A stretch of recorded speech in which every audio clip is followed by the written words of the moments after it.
5 মিনিটেই বানিয়ে নিন দারুণ সুস্বাদু চিংড়ি ভাপা। রান্নাবাটির পক্ষ থেকে সকল দর্শক বন্ধুদের স্বাগত জানিয়ে শুরু করছি আজকের রেসিপি চিংড়ি ভাপা। তার জন্য প্রথমেই নিয়ে নিতে হবে সর্ষে। এখানে কালো সর্ষে নিয়ে নিচ্ছি 2 চামচ পরিমাণে, আর এরপর নিয়ে নিচ্ছি সাদা সর্ষে। এখানে 2 রকম সর্ষেই ব্যবহার করছি, আপনারা চাইলে যে কোনো এক রকম ব্যবহার করতে পারেন।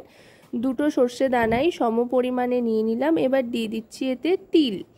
তিল দিলে কিন্তু বেশ অন্যরকম একটা ফ্লেভার হয়, আপনারা একবার তিল ব্যবহার করে দেখতে পারেন চিংড়ি ভাপার ক্ষেত্রে, দেখবেন বেশ অন্যরকম একটা ফ্লেভার আসবে। আর অবশ্যই কিন্তু নুন দিয়ে শুকনো গুঁড়ো করে নেবেন, তাতে করে তেতো হওয়ার কোনো সম্ভাবনা থাকবে না। শুকনো গুঁড়ো হয়ে যাওয়ার পর এবার এর সাথে দিয়ে দিচ্ছি 3টে কাঁচা লঙ্কা, বেশ খানিকটা দরাজ হাতে সর্ষের তেল, আর দিয়ে দিচ্ছি সামান্য একটু জল। আবার এটাকে পেস্ট করে নেব।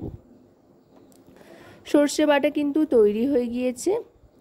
এবার তার সাথে নিয়ে নিয়েছি ফ্যাটানো টক দই। এবার একটা মিক্সার বোলের মধ্যে নিয়ে নিচ্ছি সর্ষে বাটাটাকে। সর্ষে আর পোস্ত দিয়ে সাধারণত তো আমরা যে কোনো ভাপা রান্না করে থাকি, তবে তিল দিয়ে বানালেও কিন্তু দারুণ লাগে। এবার দিয়ে দিচ্ছি হলুদ গুঁড়ো পরিমাণ মতো। এখানে 1 টিস্পুন পরিমাণে হলুদ গুঁড়ো দিয়ে দিলাম। এবার দিয়ে দেব নুন।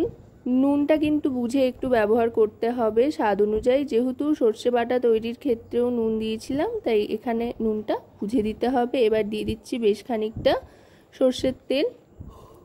সর্ষের তেলেই কিন্তু যে কোনো ভাপা খেতে অসাধারণ লাগে। এবার দিয়ে দিচ্ছি ফ্যাটানো টক দই। এখানে 50 গ্রাম মতো টক দই দিয়ে দিলাম। দিয়ে এবার ভালো করে মিশিয়ে নেব। বেশ ঝাল ঝাল টকটক, খেতে কিন্তু অসাধারণ হয় এভাবে বানালে চিংড়ি ভাপা। আর খুব তাড়াতাড়ি তৈরিও হয়ে যায়, খুব বেশি সময়ও লাগে না। চিংড়ি মাছ যেহেতু খুব নরম মাছ, তাড়াতাড়ি তৈরি হয়ে যায়। এবার আসল যে উপকরণ তাকে নিয়ে হাজির হয়ে গিয়েছি, চিংড়ি মাছ। চিংড়ি মাছগুলোর লেজের অংশটা রেখে দিয়েছি আর ভালো করে পরিষ্কার করে নিয়েছি। পিঠের শীটটা কিন্তু অবশ্যই ছাড়িয়ে নেবেন চিংড়ি মাছের। আর চিংড়ি মাছে কিন্তু কিছুই মেশাইনি, নুন হলুদ বা অন্য কোনো মশলাপাতি, একদম নর্মাল ধুয়ে রেখেছিলাম। এই মশলার সাথেই যা একেবারে মিশিয়ে নিচ্ছি সর্ষে বাটার সাথে। ভালো করে মিশিয়ে নিয়ে এবার দিয়ে দেবো এতে চেরা কাঁচা লঙ্কা। কাঁচা লঙ্কাগুলো একটু প্রিক করে নিয়েছিলাম কাঁটা চামচের সাহায্যে। আর দিয়ে দেবো আরও খানিকটা সর্ষের তেল। এই লঙ্কাগুলো মেখে খেতে ভাত দিয়ে অসাধারণ লাগে। এবার সর্ষের তেল দিয়ে ঢাকনা চাপা দিয়ে দেবো। ঢাকনা চাপা দিয়ে ভাপে বসিয়ে দেব। অবশ্যই কিন্তু যে কোনো সিলভারের পাত্রেই ভাপে বসাবেন, তাতে করে অনেক সুবিধা হবে। এবার কড়াইতে জল দিয়ে বসিয়ে ঢাকনা চাপা দিয়ে দিচ্ছি। গ্যাসের ফ্লেমটা মিডিয়াম টু লোতে রেখে মিনিট 15 অপেক্ষা করতে হবে। আশা করব রেসিপিটি আপনাদের ভালো লাগবে। ভালো লাগলে অবশ্যই রান্নাবাটি চ্যানেলটিকে সাবস্ক্রাইব করে লাইক শেয়ার কমেন্টের মাধ্যমে আমাদের পাশে থাকবেন। আর পাশে থাকা বেল আইকনটি অন করে দেবেন সবার আগে সমস্ত রান্নার নোটিফিকেশান পাওয়ার জন্য। মিনিট 15 বাদে ঢাকনাটা সরিয়ে নিলাম। এবার এই ঢাকনাটাও সরিয়ে নিচ্ছি। এখনও কিন্তু ফুটছে। এবার গ্যাসটা অফ করে দিয়ে নামিয়ে নেব।